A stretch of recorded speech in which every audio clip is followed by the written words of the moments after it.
Hey guys, it's Rachel from Thelittlereadinglamb, and today, of course you know from the title of this, I have a book review on Dying to Know You by Aiden Chambers, and as you can see, I really like this book from all the sticky notes all around it. Anyway, let's begin. So, basically a brief synopsis of this is, we have the main character who's shy but likable, Carl, and he is in love with his girlfriend, Fiorella. I'm not sure how you pronounce that. It's spelled Fiorella. I'm going to say Fiorella, but who knows how it's pronounced. And basically she wants him to write down his true feelings because he's not much of a talker. So she gives him these questions and he has to answer them. But Carl doesn't think he can write, so he shouts out Fiorella's favorite author and hopes that the author will help him. The author agrees, and basically that's where the story takes off and all these events happen. So as a brief synopsis, in case you're new to my videos or just need a refresher, I rate my books in 5 different categories: plot, characters, cover, suspense, and overall in terms of reading them very soon. 5 out of 5, not so soon, 1 out of 5. As well, this is a no spoilers review because I'm not going to spoil a book if I'm going to recommend it. The only time spoilers will be coming in is when I do the discussion, but for all you people who haven't read it, I'll tell you so you guys don't get spoiled. So I'll give you a warning. So anyway, this is the no spoilers part. So plot, I gave a 5 out of 5. I absolutely loved the plot. I tried to film this yesterday. I finished it Saturday. Yesterday was Sunday. I tried to film it then, and I was shaking so much. Like, I was so excited to kind of talk about this book because it's actually something that is definitely going to be on my best of 2013. Like, it is phenomenal. I love the plot. Not much, like, I've heard a lot of criticisms on this because I did read some Goodreads reviews to get some perspective.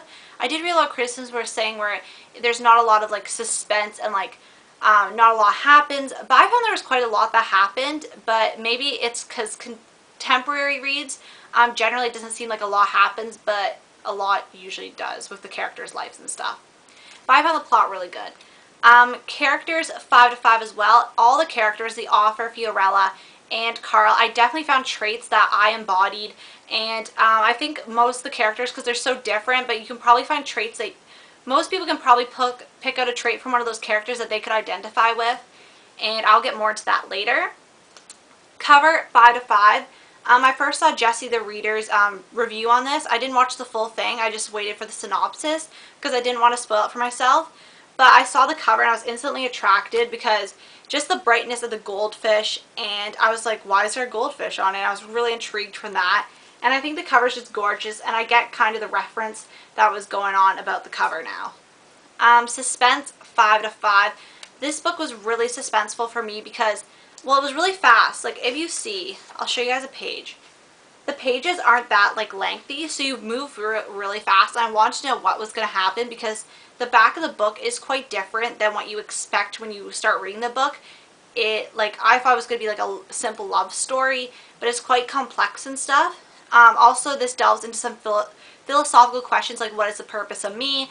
Why am I me? And stuff like that, which I really enjoyed because I do love philosophy, and it's kind of putting me back into the philosophical mood because I'm taking philosophy next semester. And overall, I give this book a 5 out of 5. Definitely love it. It's one of my favorites that I've read this year, and I'm definitely going to be rereading it next year. I wanted to reread it like in January, but I was thinking the closest I'll reread it is February because I don't want to read it again and then get sick of it. And there's also so many good books I just hauled, so yeah.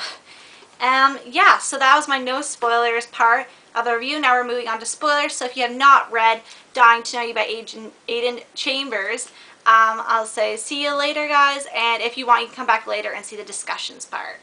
So this is the discussions part, and it will contain spoilers. I've bookmarked a few areas, and I think they're really interesting. I'm not going to probably do all of them, but the main ones that I found really interesting. Okay, so one of the quotes is from Fiorella's letter to the author, and it says, "In one of your stories, a girl wrote that she lives to read and writes to live the life she cannot live otherwise. Is that true for you as well? I hadn't thought of it before, but I think it's true for me too. Some of my friends say I'm a bit weird for reading and writing so much and taking it so seriously. In my opinion, they're the ones who are weird for not taking it seriously. Do you agree?" And I found that really interesting because I really related to Fiorella's character, because sometimes my friends don't understand why I take reading pretty seriously, as if to rate the books while I review them, or just having a goal to read them. So I kind of related with her in that way because sometimes people don't understand. Also, one of the quotes I absolutely love, my favorite quote, was the quote by the author, and, well, the author and Carl were having a conversation about chess. And Carl's saying, like, you should play, it's a good game. And the author says, I'm not a games player. To my mind, there are enough chances to fail in life without inventing more. And I just thought about games, I was like, that is so true. Like, we just invent stuff to make us fail, which is kind of sad, but is really true. And I've never thought of games that way, so it kind of put a whole new perspective on that. Where was the next part? Oof. I don't know where I was looking here.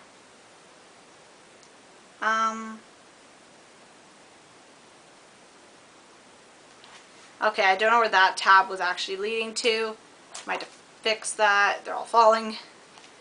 Oh yeah, here we go. So in depression, you're keenly aware of every shift and shimmer of your body, every flicker and twinge of your feelings, every twist and turn of your thoughts, every fantasizing image conjured by your imagination.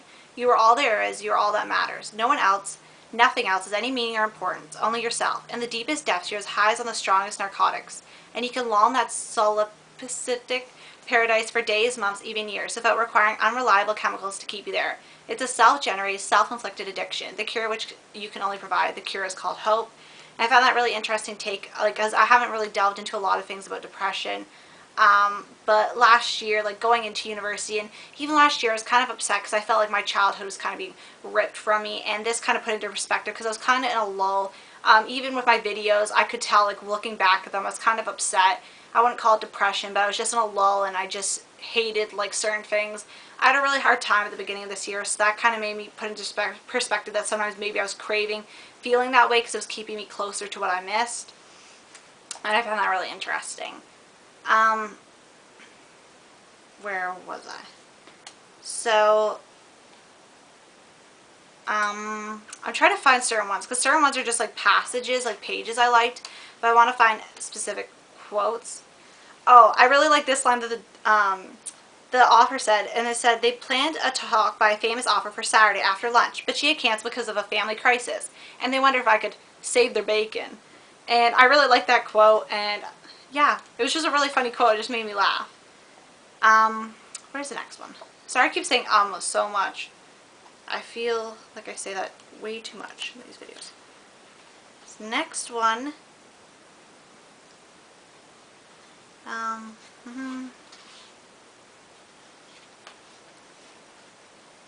Okay. I'm seeing if there's any more. Sorry I didn't label these good.